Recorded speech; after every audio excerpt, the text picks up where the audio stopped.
Hi, and welcome to the Silver City Public Library, where we have new teen books. I'll be going over 5 today. When a Brown Girl Flees by Amana Corzar. After Zaria Parda makes a decision with odds with her belief, her mother forces Zaria to make an impossible choice about her future. So Zara runs away. A train and a plane. Later, she relinquishes her past in for a new future. There she learned who she is without the marionette strings of control her mother's hands. There she must learn who she wishes to become. On Long Island, anxious, depressed, and grappling with guilt, Zara wanders aimlessly. She eventually visits the local mesquite, where she befriends two sisters and is drawn into the welcome of a Muslim community. In the place of safety, Zara's new life begins. But can she create a home for herself when the foundation is built on lies? She is spun to protect from the past. The heart of the matter becomes clear. She can't run away forever. Can she close the rift and truly heal? In this powerful novel from emerging voice, Amana Krazi, a Muslim teen goes into a breathtaking journey to find her home and what she inspires herself. Heredian Curse by Elizabeth Lynn. Shawnee was not born a monster, but when her own father offers her as a sacrifice to the demon witch, she is forever changed. Cursed with a serpent face, Shawnee is the exact opposite of her beautiful sister, Lana, the only person who looks at Chana and doesn't see a monster. The only person she loves and trusts. Now 17, Lana is married off in a vulgar contest that enriches the coffers of the village elders. Only Chani was made to rely on only her strength against the cruelest of the suitors. But in doing so, she becomes the target of his wrath, launching into Curiously Battle Royale, a quest over land and sea, a romance between sworn enemies, and a choice that will strain Honey's heart to the breaking point.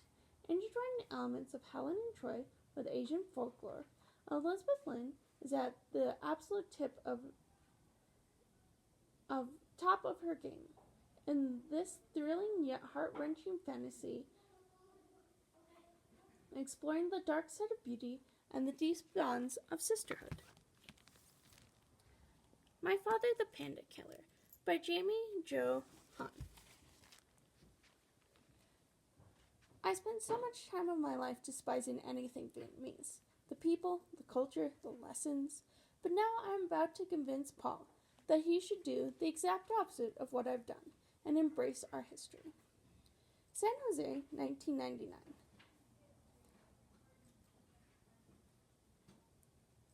Lost in a stupid daydream, Jane forgets to pick up her 7-year-old brother, Paul, from school. Inside their home, she hands her dad the stick he will hit her with. This is how it will always be. She deserves this. Not because she forgot to pick up Paul, but because at the end of the summer, she's going to leave him when she goes away to college. As Paul retreats inward, Jane realizes she must explain where their dad's anger comes from. The only problem is she doesn't understand it herself. Da Nang, 1975. Fook is 11 the first time his mother walks him through a field of mines. He's warned never to enter. Guided by cracks of moonlight, Fook makes his way past fallen airplanes and battle debris to a refuge boat. Before the sun has a chance to rise, more than half of the people on board will perish. This is only the beginning of Fook's perilous journey across the Pacific, which will be fraught with Thai pirates, an unruly ocean, starvation, hallucination, and the unfortunate murder of a panda. Told in alternating voices of Jane and Fook, My Father the Panda Killer is a gripping story about war and its impact across multiple generations. How one American teenager forges the path toward acceptance, both heritage and herself. Viva Lola Espinosa, by Ellen Cerrone. Lola Espinosa is cursed. Well, maybe not actually cursed. Magic really isn't real, is it? When Lola goes to spend the summer in Mexico City with her grandmother and meets handsome, flirtatious Rio, she learns a secret that has created a rift in her family for generations. Against her better judgment, Lola enlists her new co-worker, Javi, Rio's surly friend, and whom Lola is pretty sure hates her, to be her guide as she learns the ropes of her cousin's restaurant and travels the city looking for more information about curses and cures. Over the course of one unforgettable summer filled with food, family, and two very different boys, Lola finds herself learning about love, belonging, and the magic all around us. Plan A by Deb Calotti. A beautiful and empowering story of vulnerability, strength, and above all, choice. Ivy can't entirely believe it when the plus sign appears on the test. But it is, and she didn't even know it could happen from what happened. But it is, and now she is. And she, instead of spending the summer working at the local drugstore and swooning over her boyfriend Lorenzo, suddenly she's planning a cross-country trip to her grandmother's home on the West Coast, where she can legally obtain an abortion.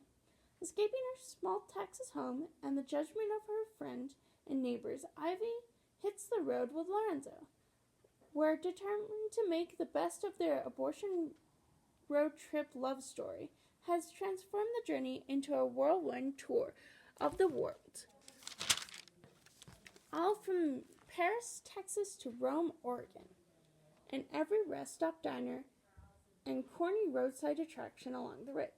While Ivy can't run from the incessant pressure of others' opinions about her body or for her own expectations and insecurities, she discerns a new world of healing and hope. As the women she encounters share their stories, she chips away at this stigma, silence, and shame surrounding reproductive rights, while those collective experiences guide her to her new rightful destination. Come out and check these books and many more here at the library.